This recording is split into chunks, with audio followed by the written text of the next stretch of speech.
அல்லேலூயா. நம்மை இதுவரை நடத்தி வந்த தேவனுக்கு நான் நன்றி சொல்லுகிறேன். தேவனுக்கு கோடான கோடி நன்றி. நாம் இப்போது பார்க்க இருக்கிறோம் 1 சாமுவேல் 9ஆம் அதிகாரம், அதிலே 3வது வசனத்தை நாம் பார்க்கிறோம். சவுலின் தகப்பனாகிய கீசுடைய கழுதைகள் காணாமல் போய்விட்டது. கீஸ் தன் குமாரனாகிய சவுலை நோக்கி, நீ வேலைக்காரில் ஒருவனை கூட்டிக் கொண்டு கழுதைகளை தேட புறப்பட்டு போ என்றான். கீஸ் பெரிய வசதி படைத்தவன், பெரிய கோடீஸ்வரன். ஆனால் அவன் சொல்கிறான், ஒரு கழுதையை காணவில்லை மகனே, நீ அதை தேடி கண்டுபிடித்து கொண்டு வா என்று தன் மகனாகிய சவுலிடம் கீஸ் சொல்லுகிறான். ஆனால் இன்று அநேகர் ஒரு இடத்துக்கு போகும்போது நாம் யதார்த்தமாக போகிறோம் என்று நாம் நினைத்து கொண்டிருப்போம். ஆனால் அது அல்ல. ஆனால் தேவனுடைய சித்தம் அநேக காரியங்களிலே நாம் பார்க்க இருக்கிறோம். நாம் எதற்கு நம்மை ஒப்பு கொடுக்கிறோமோ அவை நம்மை ஆளுகை செய்கிறதா இருக்கிறது. நாம் தேவனுக்கு நம்மை ஒப்பு கொடுப்போமானால் தேவ ஆவியானவர் நம்மளை நடத்துகிறவராய் இருக்கிறார். நாம் இந்த உலகத்தில் உள்ளவைகளுக்கு நாம் நம் எண்ணங்களை, சிந்தனைகளை ஒப்பு கொடுப்போமானால் இந்த உலகத்தில் உள்ள காரியங்கள் நம்மை வழி நடத்துகிறது. அதனால் நாம் நாம் யதார்த்தமாக நான் செய்தேன் என்று யாருமே சொல்ல முடியாது. நாம் எவைகளுக்கு நம்மை ஒப்பு கொடுக்கிறோமோ அவர்கள் நம்மளை என்ன செய்கிறார்கள்? ஆளுகை செய்கிறார்கள். அதே போல நான் ஆலயத்துக்கு போனேன் என்று சொல்ல முடியாது. தேவ சித்தம் என்று ஒன்று இருக்கிறது. அதை நாம் இப்போது இந்த இடத்திலே காண இருக்கிறோம். நாம் நினைப்பது உண்டு, கீஸ் தன்னுடைய மகனை கழுதையை தேட போ என்று அனுப்பியிருக்கிறான். ஒரு வேலைக்காரனோடு போ என்று அனுப்பியிருக்கிறான். இந்த சவுலும் தன் தகப்பன் சொன்ன வார்த்தையை கேட்டு அவன் என்ன செய்கிறான்? ஊராக சென்று அந்த கழுதை தேட ஆரம்பித்து விட்டான். அதே போலதான் நாமும் இந்த நாட்களிலே அநேக இடங்களுக்கு போவது உண்டு. நாம் நினைப்போம், நான் யதார்த்தமாக தான் வந்தேன், இங்கே ஒரு கொலை நடந்து விட்டது. நாம் நினைத்து கூட பார்க்க முடியாது. நாம் அங்கிருந்து ஓடி ஒளிய வேண்டிய சூழ்நிலை வரும். அதே போல வேறு இடங்களுக்கு போவோம். அங்கே ஏதோ ஒரு காரியங்கள் நடந்து கொண்டு இருக்கும். ஏதோ ஒரு பிரச்சனை நம்ம சிக்க தவித்து கொண்டு இருப்போம். ஆனால் தேவனுடைய சித்தத்துக்கு நம்ம ஒப்பு கொடுப்போமானால் தேவன் நமக்கு நன்மையாகவே காரியங்களை செய்கிறார். நம்ம எண்ணங்கள், சிந்தனைகளில் எப்போதும் நம் தேவனே நினைத்து கொண்டு இருப்போமானால் நமக்கு எதிராக உருவாக்கப்படும் எந்த ஒரு ஆயுதங்கள் என்ன செய்யாது? வாய்க்காது போகும் என்று வேத வசனம் சொல்லுகிறது. அது உண்மையான ஒரு வார்த்தை. அது நாம் எவைகளுக்கு நம்மை ஒப்பு கொடுக்கிறோமோ அவைகள் தான் நம்மளை ஆளுகை செய்கிறது என்று பார்க்கிறோம். அது உண்மையான ஒரு காரியம். நாம் தேவனுக்கு நம்மை ஒப்பு கொடுப்போமானால் தேவ ஆவியானவர் வருகிற ஒரு பிரச்சனையிலிருந்து, போராட்டத்திலிருந்து, ஒரு நிந்தையிலிருந்து, ஒரு அவமானத்திலிருந்து அவர் நம்மை என்ன செய்கிறார்? காப்பாற்றுகிறவராகவே இருக்கிறார். நாம் தேவனுக்கு கீழ்ப்படியாத ஜனங்களாய் இருப்போமானால் அந்த நிந்தை, அவமானம், இன்னும் அநேக காரியங்கள் நமக்கு நேரிட்டு கொண்டு இருக்கும். அப்போ நாம் அழுது கண்ணீர் வடித்து கொண்டு இருப்போம். அதனால் நான் இப்போது பார்க்க இருக்கிறோம், கீஸ் தன்னுடைய மகன் என்ன செய்கிறான்? கழுதையை தேடும்படியாக அனுப்புகிறான். அவர்கள் போகிற இடங்களிலே அங்கே அவர்கள் கேட்கிறார்கள், இங்கே ஒரு தீர்க்க தரிசி என்று ஒருவர் இருக்கிறார், நீங்கள் அவரிடத்திலே, அதாவது 1 சாமுவேல் 9:6 பார்க்கிறோம். அதற்கு அவன், இதோ இந்த பட்டணத்தில் தேவனுடைய மனுஷன் ஒருவர் இருக்கிறார், அவர் பெரியவர், அவர் சொல்லுகிறது எல்லாம் தப்பாமல் நடக்கும், இங்கே போவோம், ஒருவேளை அவர் நாம் போக வேண்டிய நம்முடைய வழியை நமக்கு தெரிவிப்பார் என்றான். அந்த வேலைக்காரன் அங்கே அக்கம் பக்கத்தில் போய் என்ன செஞ்சிட்டான்? விசாரிச்சுட்டு வந்துட்டான். இங்கே சாமுவேல் என்கிற ஒரு தீர்க்கதரிசி ஒருவர் இருக்கிறார், நாம் அவரிடத்தில் போய் கேட்போமானால் நாம் போக வேண்டிய இடத்தை மிக துல்லியமாக அவர் என்ன செய்வார்? நமக்கு தெரிவிப்பார். நாம் போய் நம் கழுதையை பிடித்து கொள்ளலாம் என்று இங்கே அவர்கள் சாமுவேலை நோக்கி வருகிறார்கள். இன்று அநேகர் கோயிலுக்கு போவதுண்டு. அங்கே போய் அவர்கள் என்ன கேட்பார்கள்? இந்த கீஸ் மகன் சவுலை போலத்தான் அங்கே அவர்கள் போவார்கள். என்னுடைய கழுதை கிடைக்குமா, கிடைக்காதா? என்னுடைய மகளுக்கு நல்ல வரன் கிடைக்குமா, கிடைக்காதா? நாங்கள் புது வீட்டுக்கு கூடி போகலாமா, போகக்கூடாதா? இது இப்போது எப்படி இருக்கிறதுனா, ஒரு சோவி போட்டு பார்ப்பாங்கள்ல, அந்த மாதிரி ஒரு இருக்குது. அதாவது ஊழியக்காரன் இப்போ யாராயிட்டோம்? ஒரு மந்திரவாதியாய் மாறிட்டார். அப்போ நாங்கள் இந்த இடத்துக்கு போகணுமா, போகக்கூடாதா? ஊருக்கு போகணுமா, போகக்கூடாதா? சவுலை போல தான் இந்த நாட்களில் எல்லோரும் ஆலயத்துக்கு போகிறார்கள். என்னுடைய கழுதை கிடைக்குமா? அந்த கழுதை எந்த இடத்துல இருக்கிறது? நான் அதை எத்தனை மணி நேரத்தில், எத்தனை நிமிஷத்திலே நான் அதை பிடித்து கொள்வேன்? அது எனக்கு கிடைக்குமா, கிடைக்காதா? இல்லை என்றால் நான் என் வீட்டுக்கு திரும்பி போகலாமா என்று தான் சவுல் கேட்கும்படி சாமுவேலை நோக்கி சென்றான். அதே போல தான் இந்த நாட்களிலே அநேகர் கோயிலுக்கு போவதுண்டு. என்னுடைய பிள்ளைகள் நன்றாக படிப்பார்களா படிக்க மாட்டார்களா, கொஞ்சம் ஜோமணி சொல்லுங்க பாஸ்டரே அப்படிம்பாங்க. ஐயா எனக்கு ஜோமணி சொல்லுங்க, ஐயா ஊழியக்காரன் கொஞ்சம் ஜோமணி சொல்லுங்க, என் வீட்டில் வருமானம் ஆசீர்வாதமாக இருக்குமா இருக்காதா கொஞ்சம் பார்த்து சொல்லுங்க. அவர் என்ன கிளி ஜோசியம் பார்க்குறவரா இல்லை குரங்கு வித்தை காட்டுறவரா? தேவனுடைய மனுஷன், தேவனுடைய பிள்ளைகள் தேவனுடைய வார்த்தைக்கு தகுந்த மாதிரி தான் அவர்கள் நினைச்சவாறு சொல்லிக் கொண்டு இருப்பார்கள். ஆனால் நாம் ஆலயத்துக்கு எதற்கு போகிறோம்? நம்முடைய தேவைகளின் நிமித்தமே ஆலயத்துக்கு போகிறோம். நாம் கிடைக்குமா கிடைக்காதா, எனக்கு இது வேணும் இது வேண்டாம் அப்படி அல்ல, எனக்கு இது வேணும் ஆனால் இது கிடைக்குமா கிடைக்காதா, அது கிடைத்தால் எனக்கு நன்மையாக இருக்குமா தீமையாக இருக்குமா, ஒரு மந்திரவாதி இடத்திலே போய் கேட்கிற குறி சொல்லுகிறவர்களைப் போல் இன்று ஊழியக்காரர்களிடத்திலே எத்தனையோ பேர் போய்கொண்டு இருக்கிறார்கள். கேட்பதற்கு ஒரு வித்தியாசமாகத்தான் இருக்கும் நாம் பார்க்கிறோம். ஆனால் அந்த ஊழியக்காரர்கள் படுகிற ஒவ்வொரு பாடுகள், இரவெல்லாம் தூங்காமல் விழித்திருந்து ஜெபித்து கொண்டிருப்பார்கள். ஆனால் அது அவர்கள் கண்களுக்கு தெரிவதில்லை. உங்களுக்கு தேவை காணிக்கை பாஸ்டர், அந்த காணிக்கையை கரெக்டாக நாங்கள் அனுப்பி வச்சுருவோம், நீங்கள் எங்களுக்காக என்ன செய்யுங்க, ஜெபம் பண்ணுங்க, என் மனைவிக்காக என் பிள்ளைக்காக. நாங்கள் என்ன செய்வோம், நல்லா சாப்பிடுவோம், நல்லா தூங்குவோம், பிக்னிக்கு போவோம், வேதம் வாசிக்க மாட்டோம், ஜெபிக்க மாட்டோம், தேவனுடைய சமூகத்தில் காத்திருக்க மாட்டோம். அது எங்களுக்கு பிடிக்காது. உங்களுக்கு பணம் எவ்வளோ வேணுமோ நாங்கள் தர்றோம், ஆனால் நீங்கள் எங்களுக்காக என்ன செய்யுங்க, ஜெபிங்க. எங்கள் குடும்பம் ஆசீர்வாதமாக இருக்கணும், எங்கள் வீட்டில் நோய் வரக்கூடாது, எங்கள் வீட்டில் பிரச்சனை வரக்கூடாது பாஸ்டர், நீங்கள் நல்லா ஜெபிங்க, உங்களுக்கு நல்ல தசமபாகம் காணிக்கைகள் சாப்பாடு என்ன வேணுமோ நான் எல்லாம் தர்றேன், ஆனால் நாங்கள் ஜெபிக்க மாட்டோம் என்று தான் இன்று அநேகர் ஒரு தீர்மானத்தோடு இருக்கிறாங்க. தேவனுடைய பிள்ளைகளை நாம் சபலை போல நாம் தேடி போகக்கூடாது. தேவனுடைய சமூகத்தில் நினைச்சதும் அமர்ந்திருக்கிறவர்களாய் நாம் இருக்கணும். சங்கீதம் 119:1-2 சொல்லப்பட்டிருக்கிறது, அவரை முழு இருதயத்தோடு தேடுகிறவர்கள் பாக்கியவான்கள்.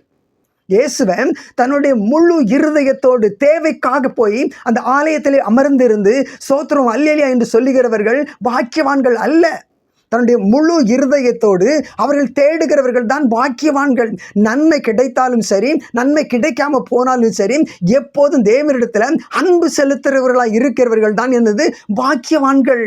ஏதாவது நமக்கு நன்மை கிடைச்சா மட்டும் நம்ம என்ன செய்வோம், நன்றி சொல்வோம். நன்மை கிடைக்கல அப்படின்னா என்ன தேவன் என்று நாம் நம் முதுகை காட்டி போய்கொண்டே இருப்போம். இங்கே எனக்கு இருக்க பிடிக்கல, இந்த இடத்துல எனக்கு விருப்பம் இல்லை, நான் போகிறேன், எனக்கு தேவையானது கிடைக்கல என்று கண்ணீரோடு அவர்கள் கடந்து செல்வார்கள். எங்கே எனக்கு என்ன கிடைக்கும், அது கிடைக்குமா கிடைக்காதா என்று அவர்கள் தேடி அலைந்து திரிந்து கொண்டு இருக்கிறார்கள். நீங்களும் நானும் எப்படி இருக்கணும், முழு இருதயத்தோடு கர்த்தரை தேடுகிறவர்களாக இருக்கணும். கழுதைக்காக போகக்கூடாது, நம்முடைய சரீரத்துக்காக நம்ம போகக்கூடாது. நம்முடைய ஆத்துமா என்ன செய்யணும், பரலோக ராஜ்யத்துக்கு போகணும். அதற்காக நாம் எப்போதும் ஆயத்தமாக இருக்க வேண்டும். ஆனால் நாம் இந்த இடத்துல பார்க்கிறோம், 9:12 சொல்லப்பட்டிருக்கிறது. 9ஆம் அதிகாரம் 1 சாமுவேல் 1:12 சாமுவேல் அங்கே அதற்கு அவர்கள் இருக்கிறார், இதோ உங்களுக்கு எதிரே இருக்கிறார், தீவிரமாய் போங்கள், இன்றைக்கு ஜனங்கள் மேடையிலே பலியிடுகிறபடியினால் இன்றைய தினம் பட்டணத்திற்கு வந்தார். நீங்கள் பட்டணத்திற்குள் பிரவேசித்தவுடனே அவர் மேடையின் மேல் போஜபானம் பண்ணுகிறதற்கு முன்னே அவரை காண்பீர்கள். அவர் வரும் மட்டும் ஜனங்கள் போஜபானம் பண்ண மாட்டார்கள், பலியிட்டதை அவர் ஆசீர்வதிப்பார். எவ்வளவு ஒரு சந்தோஷமான ஒரு விஷயம் பாருங்க. சாமுவேல் வருவதற்கு முன்பாகவே ஜனங்கள் வந்து மேடையிலே காத்திருக்கிறார்களாம். அவர்கள் அங்கே சமையல் செய்து அவர் அன்று என்ன ஆகாரம் செய்ய வேண்டுமோ அந்த அத்தனை ஆகாரங்களையும் செய்து அவர்கள் ரெடியாக அந்த சாமுவேல் என்ற தீர்க்கதரிசி வரும் வரைக்கும் அவர்கள் காத்திருக்கிறார்கள். அங்கே அவர்களுக்குள்ளே ஒரு சஞ்சலம் இல்லை, அவர் எப்போ வருவார்கள், கூட்டிட்டு வாங்கப்பா என்று ஒரு கோபம் இல்லை, ஒரு எரிச்சல் இல்லை. அவர் வரும் வரைக்கும் அவர்கள் என்ன செய்கிறார்களாம், காத்திருந்தார்கள். நாம் இன்னைக்கு எத்தனை மணி நேரம் காத்திருக்கிறோம்? ஐயர் வரலை, பாஸ்டர் வரலை, எங்கப்பா போயிட்டாங்க, எனக்கு அங்கே வயலுக்கு போகணுமே, எனக்கு ஒரு ஊருக்கு போகணுமே, எனக்கு ஒரு கல்யாண வீடு இருக்குது, எனக்கு ஒரு சடங்கு வீடு இருக்குது, எனக்கு வேறு ஏதோ ஃபங்க்ஷன் இருக்குப்பா, அங்கே ஒரு ஆள் இறந்து போச்சு, இந்த காரியங்களுக்காக போக வேணும், இவங்க வருவாங்களா மாட்டாங்களா என்று நாம் மனதில் அங்கலாய்த்து கொண்டு இருக்கிறோம். ஆனால் இஸ்ரவேல் ஜனங்கள் சாமுவேல் வரும் வரைக்கும் அவர்கள் காத்திருந்தார்கள். அந்த போஜனங்களை ரெடி செய்து தயார் செய்து வைத்து சாமுவேல் வந்த பிறகு சாப்பிட வேண்டும் என்று அவர்கள் காத்திருக்கிறார்கள். சாமுவேல் வந்து என்ன செய்வாராம், ஆசீர்வதிப்பாராம். ஆசீர்வதித்த பிறகு அந்த ஜனங்கள் புசிப்பார்கள். சமாதானத்தோடு சந்தோஷத்தோடு இந்த நாம என்ன செய்யணும்? தேவனுடைய சமூகத்தில் ஆலயத்துக்கு போயிட்டோன்னா கழுதையை தேடி போகக்கூடாதுங்க. என்னுடைய வீட்டில் நல்ல காரியம் நடக்குமா நடக்காதான்னு கேட்கக்கூடாதுங்க. தேவனுக்கு எப்போது நம்ம சொல்லி கொண்டிருக்கோம்? நன்றி சொல்லி கொண்டே இருக்கணும். தேவனுடைய வார்த்தையை பகிர்ந்து கொள்ளும்படியாக, நாம் கேட்கும்படியாக, பிரயோஜனம் உண்டாக, நம்முடைய வாழ்க்கை மாறும்படியாக உபதேசியார் பாஸ்டர்மார் வருவார்கள். அவர்கள் பேசுவதை நாம் கேட்டு என்ன செய்ய வேண்டும்? நம் வீட்டுக்கு அந்த வார்த்தைகளை எடுத்து செல்ல வேண்டும். நம்ம வீடு என்ன செய்திருக்கணும்? தேவனுடைய நாமத்தினாலே ஆசீர்வதிக்கப்பட்டு இருக்கணும். அப்போ நம்ம என்ன செய்யணும்? காத்திருந்து கொண்டு இருக்கணும். இன்றைக்கு தேவன் எனக்கு என்ன வார்த்தை தரப்போகிறார்? என் வீட்டில் இருக்கிற அந்த பிரச்சனைகளுக்கு அந்த வார்த்தைகளை கொண்டு போய் நான் என்ன செய்வேன்? ஜெயிக்க போறேன். அந்த தடைகளை உடைப்பேன். அந்த பாடுகளை, அந்த நிந்தைகளை, அந்த அவமானங்களை, அந்த வியாதிகளை, அந்த பலகீனங்களை, அந்த வறுமைகளை இயேசு கிறிஸ்துவின் நாமத்தினாலே உடைத்து போடும்படியாக தேவன் எனக்கு இந்த நாட்களிலே என்ன வார்த்தை தரப்போகிறார்? அந்த உபதேசியார் மூலமாக, பாஸ்டர் மூலமாக, ஐயா மூலமாக எனக்கு என்ன வார்த்தை கிடைக்க போகிறது என்று நாம் காத்திருக்கிறவர்களாய் இருக்கணும். நாம் காத்திருக்கும் போது தேவன் என்ன செய்கிறார்? அந்த வார்த்தையை சாமுவேல் ஆசீர்வதித்தது போல நம்முடைய தேவன் பிதாவா இயேசு கிறிஸ்து என்ன செய்கிறார்? ஆசீர்வதிக்கிறார். அந்த ஆசீர்வாதத்தை எடுத்து நாம் என்ன செய்யணும்? நம்ம வீட்டுக்கு கொண்டு போகும்போது அந்த வீட்டில் இருக்கிற பிரச்சனைகள் எல்லாம் எந்த காரியத்துக்காக நாம் காத்திருந்து கொண்டு இருந்தோமோ அந்த காரியம் நமக்கு என்ன செய்யணும்? முழுவதும் சக்சஸ்ஃபுல்லாக மாறிவிடும். நாம் என்ன செய்யணும்? ஊழியக்காரங்க வர்றதுக்கு முன்னாடி உட்கார்ந்து தேவனுக்கு என்ன செய்யணும்? நன்றி சொல்லி மட்டும் கொண்டே இருங்க. அங்கே கண்ணீர் வடித்து, ஐயோ என்னை திட்டுறாங்களே, என்னை ஏசுறாங்களே, என்னை அடிக்கிறாங்களே, இந்த வார்த்தை சொல்லவே சொல்லாதங்க. உங்களுடைய கவலைகளை எல்லாம் தேவன் அறிவார். அவர் சொல்லி, வானத்திலிருந்து நான் எல்லாரையும் கண்ணோக்கி கொண்டு இருக்கிறேன். யார் என்ன நிலையில் இருக்கிறார், யார் என்ன பாடல் இருக்கிறான், எல்லாம் நான் அறிவேன். நம்ம என்ன செய்யணும்? தேவனுக்கு ஒரு நன்றி மட்டும் சொல்லிக்கொண்டே இருங்க. நிச்சயமாக இந்த நாட்களில் தேவன் உங்கள் வாழ்க்கையை மாற்றுகிறவராகத்தான் இருக்கிறார். நாம் கவலைப்பட்டு கொண்டு இருக்கக்கூடாது. நீங்கள் எந்த நிச்சயம் ஆராதிக்கும் பொழுதும் கூட என் தேவனுக்கு நன்றி சொல்லிக்கொண்டே இருங்க. தேவன் உங்களுக்கு என்ன செய்ய ஒரு அநேக காரியங்களை வைத்திருக்கிறார். அநேக காரியங்கள் வைத்திருக்கிறார். ஆனால் நமக்கு அது தெரியவே தெரியல. இப்போ என்ன நடக்கும், நாளைக்கு என்ன நடக்கும் நமக்கு தெரியாது. ஆனால் தேவனுக்கு எல்லாமே தெரியும். இது சாமுவேல் என்ன செய்து விட்டான்? சாமுவேல் வயதாகும் போது தன்னுடைய பிள்ளைகளை தன்னுடைய இடத்திலே, தன்னுடைய ஸ்தானத்திலே ஒரு பாஸ்டராகவோ ஒரு ஊழியக்காரராகவோ நியாயம் விசாரிக்கிறவராக இந்த இஸ்ரவேல் ஜனங்களுக்கு என்ன செய்து விட்டான்? வைத்து விட்டான். ஆனால் அந்த இஸ்ரவேல் ஜனங்கள் சொல்கிறார்கள், சாமுவேலே, உம்மை போல உடைய பிள்ளைகள் இல்லை. அவர்கள் என்ன செய்கிறார்கள்? பரிதானம் என்ன செய்கிறார்கள்? வாங்குகிறார்கள். அதனாலே உம்முடைய ஸ்தானத்தில் அவர்களை வைக்க வேண்டாம், எங்களுக்கென்று ஒரு ராஜாவை நீர் என்ன செய்யும்? ஏற்படுத்த வேண்டும் என்று தேவன் சொல்லுகிறார். தேவனுக்கு அது விசனமாக இருந்தது. சாமுவேல் தேவனுடைய சமூகத்தில் உட்கார்ந்து கண்ணீர் வடித்துக் கொண்டிருந்தான். சாமுவேல் போல உண்மை உத்தமா இல்லாததினாலே அந்த ஜனங்கள் என்ன செய்கிறார்கள்? எங்களுக்கென்று ஒரு ராஜா வேண்டும் என்று அந்த ஜனங்கள் சாமுவேலிடத்தில் வேண்டிக் கொள்கிறார்கள். தேவனுடைய நீதிமொழிகள் 8:16 சொல்லப்பட்டு இருக்கிறது, என்னாலே அதிகாரிகளும் பிரபுக்கள் என்ன செய்கிறார்கள்? ஆளுகை செய்கிறார்கள். தேவன் தான் எல்லாருக்கும் என்ன செய்கிறார்? காரியங்களை வாய்க்க செய்கிறார். நம் தேவனை நோக்கி நாம் பார்த்து கொண்டிருப்போமானால் நம்முடைய காரியங்கள் எல்லாம் என்ன செய்யும்? ஒவ்வொரு காரியங்களும் ஆசீர்வதிக்கப்பட்டு கொண்டே இருக்கும். 1 சாமுவேல் 9:16 உங்கள் நிமித்தம் உங்கள் குடும்பங்களை ஆசீர்வதிக்க தேவன் உங்களை ராஜாவாக அபிஷேகம் செய்கிறார்.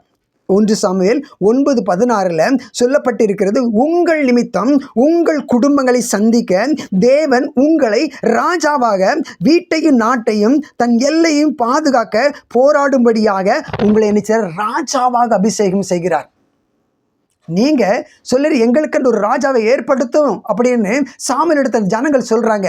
ஆனா இந்த இடத்துல 9:16 சொல்லப்பட்டு இருக்கிறது, அவர் என்ன செய்யறார்? இந்த இடத்துல ஒரு அபிஷேகத்தை அந்த சவுல் மேல அவர் ஊற்றுறாரு. அந்த அபிஷேகம் உங்க மேல இந்த நாட்களிலே தேவன் அபிஷேகிக்கிறார். சவுல் மட்டும் அரசன் அல்ல, நீங்களும் இந்த நாட்களிலே ஒரு அரசனாக ஆக வேண்டும் என்று தேவன் அபிஷேகம் செய்கிறார். காரணம், ஒரு அரசனுக்குடைய தகுதி எப்படியா இருக்கிறது?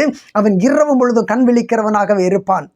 அந்த நாட்டை எப்படி பாதுகாக்க வேண்டும், இந்த நாட்டு ஜனங்கள் எப்படி வழி நடத்த வேண்டும், இந்த நாட்டுக்குள்ளே என்னென்ன அநியாயங்கள், என்னென்ன அக்கிரமங்கள் நடந்து கொண்டு இருக்கிறது என்று அவன் எப்போதும் என்ன செய்து கொண்டுவான்? யோசித்து கொண்டே இருப்பான். அதே போல தேவ ஆவியானவர் இந்த நாட்களிலே உங்கள் மேலே என்ன செய்கிறார்? தன்னுடைய அபிஷேகத்தை, ராஜாவின் அபிஷேகத்தை உங்கள் மேல் ஊற்றுகிறார். உங்கள் குடும்பங்களுக்கு என்ன தேவை இருக்கிறது, உங்கள் வீட்டுகளிலே என்ன தடையாக இருக்கிறது, உங்கள் குடும்பங்களிலே உங்கள் பிள்ளைகளுக்காக படிப்பு காரிய காரியங்களுக்காக, திருமண காரியங்களுக்காக, ஆசீர்வாதத்துக்காக, சமாதானத்துக்காக நீங்கள் முழங்கால் படியிட்டு எப்போதும் ஜெபித்துக் கொண்டு இருக்க வேண்டும். அதற்காக இந்த நாட்களிலே பிதாவாகிய இயேசு கிறிஸ்து உங்கள் மேலே பரிசுத்த ஆவியானவரை உங்கள் மேல் ஊற்றுகிறார். நீங்கள் எப்போது என்ன செய்யணும்? ஜெபத்தில் தரித்திருக்க வேண்டும்.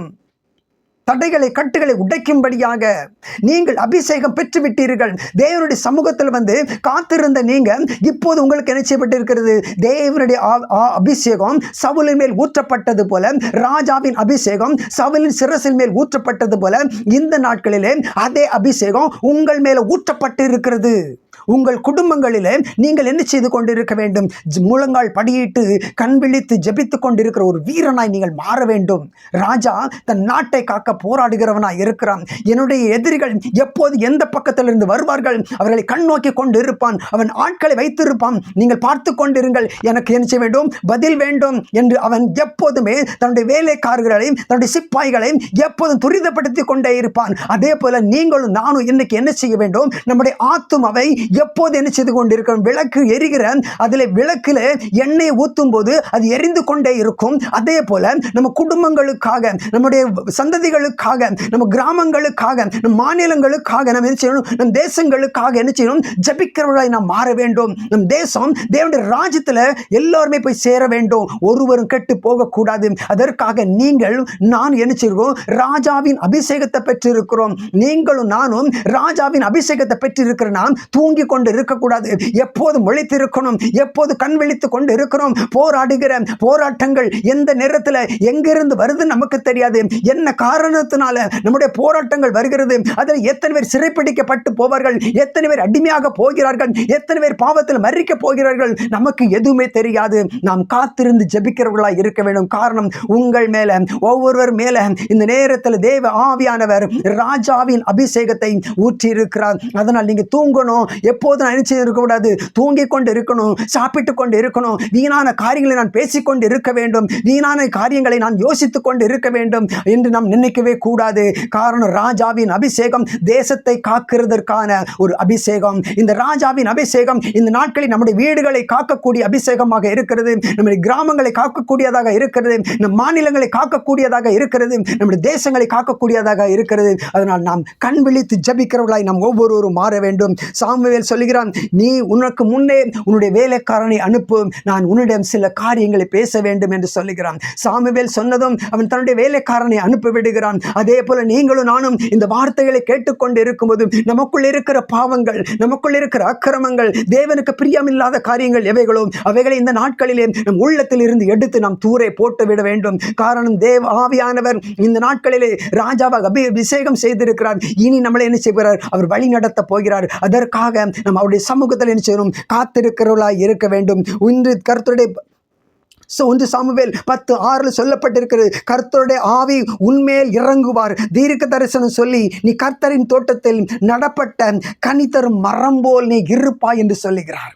நீ தேவனுடைய தோட்டத்தில் நாட்டப்பட்ட கனித்தர் விருட்சம் போல் நீ இருக்கிறாய் மகனே, மகளே என்று சொல்லுகிறார். நாம் அபிஷேகம் பெற்றுட்டோம். இப்போது அவர் சொல்லுகிறார், நம்ம கனித்தருகிறவர்களாய் இருக்கணும் என்று சொல்லுகிறார். நீ கனித்தருகிறாய் மாறப்போகிறாய் என்று சொல்லுகிறார். அப்படியானால் நமக்குள்ளே இருக்கிற அந்த கோபம், எரிச்சல், ஆணவ, பெருமை, அகம்பாவம் எல்லாவற்றையும் எடுத்து சமுத்திரத்தின் ஆழத்தில் போட்டுடுங்க. சாமுவேல் சொன்னார், உன் வேலைக்காரனை நீ அனுப்பிவிடு என்றான். அதே போல் நமக்குள்ள இருக்கிற வேண்டாத குணங்கள் எல்லாவற்றையும் இந்த நாட்களில் மூட்டை கட்டி ஒரு சமுத்திரத்தின் ஆழத்தில் போட்டுவிட்டு நம் தேவன் நாமத்தினாலே நம் கண்ணி தருகிறவர்களாகி மாற வேண்டும். தேவன் நாமத்தினாலே அநேகருக்கு ஒரு சாட்சியை நாம் எழுந்திருக்க வேண்டும். தேவன் நாமத்தினாலே அநேகரை வாழ வைக்கிறவர்களை நாம் மாற வேண்டும். தேவனுடைய நாமத்தினாலே அநேகருடைய கண்களை திறக்கிறவர்களை நாம் இருக்க வேண்டும். அப்படியானால் நமக்குள்ள என்ன வேண்டும்? பொறுமை வேண்டும், மனத்தாழ்மை வேண்டும். இயேசு கிறிஸ்துவை போல நமக்குள்ள என்ன இருக்கணும்? பொறுமை, மனத்தாழ்மை, அன்பு இருக்க வேண்டும். எல்லாம் தேவனுடைய நாமத்தினாலே நீங்களும் நான் என்ன செய்யணும்? பெற்றுக்கொள்கிறவர்களாக இருக்கணும். நீங்கள் ராஜாவாக அபிஷேகம் பெற்றிருக்கிற நீங்கள் தேவன் நாமத்தினாலே அவர் பரிசுத்த ஆவியை நீங்கள் பெற்றிருக்கிறீர்கள். நீங்கள் இனி ஒவ்வொரு நாளும் எப்படி இருக்கணும்? கனி தருகிறவர்களாக இருக்கணும். கெட்ட வார்த்தைகளோ கெட்ட சிந்தனைகளோ உங்களுக்குள்ளே இருக்கக்கூடாது. நாம் தேவனுடைய நாமத்தினாலே ஒவ்வொருவரும் ஆசீர்வதிக்கப்பட்டவர்களாய் மாற வேண்டும். அப்போது நம்முடைய தேசம் நிச்சயமாக ஆசீர்வாதம் பெற்றிருக்கும். இயேசுவின் உங்கள் ஒவ்வொருவரையும் கூட இருந்து உங்கள் ஒவ்வொருவரையும் அவர் வழி நடத்துவார். நீங்க கவலைப்படாதங்க. தேவனே நினைத்து கொண்டிருங்க. தேவ ஆவியானவர் உங்களை எப்போது நினைச்சுவார்? தன் கண்ணின் கருவிழிகளை போல உங்களை பாதுகாப்பார். உங்களுக்கு எந்த எந்த தீங்கும் வராதபடி அவர் உங்களை வழிநடத்துகிறவராய் இருக்கிறார். இயேசுதான் உங்களுக்கு ஒரு மெய்யான ஒரு வழிகாட்டியாய் இருக்கிறார். ஆமென், ஆமென், ஆமென்.